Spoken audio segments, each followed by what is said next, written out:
Bienvenue sur Klagemauer TV dans le studio de Weinheim. Mesdames et messieurs, que feriez-vous si un grand criminel, armé jusqu'aux dents, s'introduisait chez vos voisins, les assassinait, volait tous leurs biens et ensuite s'installait chez eux?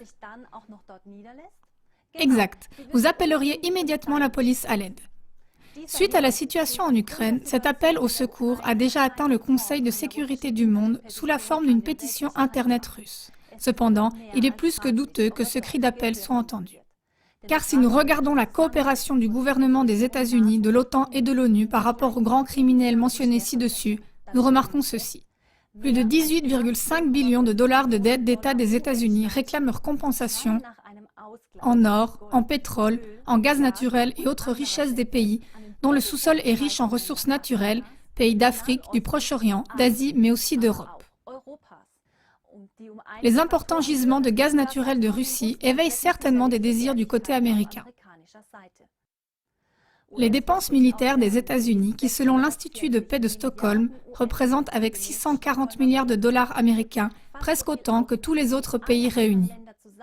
Ces dépenses permettent d'imaginer avec appréhension le moyen par lequel les États-Unis vont essayer de se désendetter. Si on fait le bilan, 6 pays bombardés, 8 gouvernements renversés et au moins 2 chefs d'État assassinés. Rien que les 2 présidents des États-Unis, Barack Obama et son prédécesseur George W. Bush, ne font pas de mystère sur ce qu'ils comprennent par démocratisation du monde. La stratégie des maîtres d'œuvre de la première dictature mondiale qui agissent principalement par le biais du gouvernement américain. Cette stratégie est également dirigée contre le peuple américain lui-même. Cela est clairement visible notamment par la construction aux États-Unis de camps d'internement ressemblant à des camps de concentration et par la production de millions de cercueils en plastique. Et le gigantesque transport de matériel de guerre des États-Unis et de leurs alliés de l'OTAN en direction des frontières nationales de la Russie laisse présager que l'Ukraine également représente seulement un petit apéritif pour l'insatiable soif de pouvoir de l'élite qui languit après le contrôle du monde. De plus, le Russian Aggression Prevention Act 2014, voté au Congrès américain, permet déjà aujourd'hui de voir ce qui sera écrit dans les livres d'histoire du futur. Il décrit l'agenda pour la libération du monde de l'Ouest d'entre les mains de l'agresseur russe. Mais quelle raison pourrait-il y avoir pour une agression russe? Le peuple russe et son économie connaissent depuis plus de 10 ans une situation florissante sans précédent, avec une dette d'État remarquablement petite et une fourniture d'énergie assurée parce qu'elle est autarcique.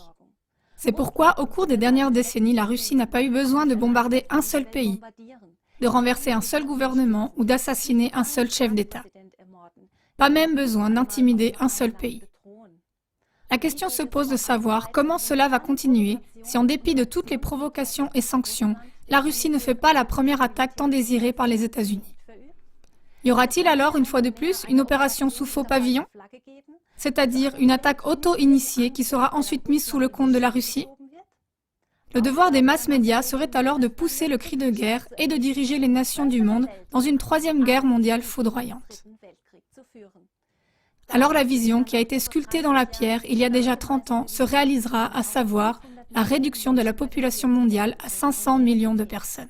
Vous pouvez le lire sur les Georgia Guidestones, des dalles de pierre hautes de 6 mètres, qui annoncent en 6 langues et de façon flagrante cette vision comme étant le commandement de priorité absolue. Tout cela pourrait devenir réalité, à moins que vous, oui, exactement vous vous penchiez sur tous ces faits et étudiez les commentaires médiatiques qui suivront et que vous réveillez votre entourage pour qu'il fasse comme vous. Ensemble, faisons tout notre possible pour mettre un terme à ces faits de guerre irresponsables. Nous vous souhaitons une bonne soirée digne des événements actuels dans le monde et le courage de faire tout ce qui est aujourd'hui encore dans vos possibilités. Bonne soirée.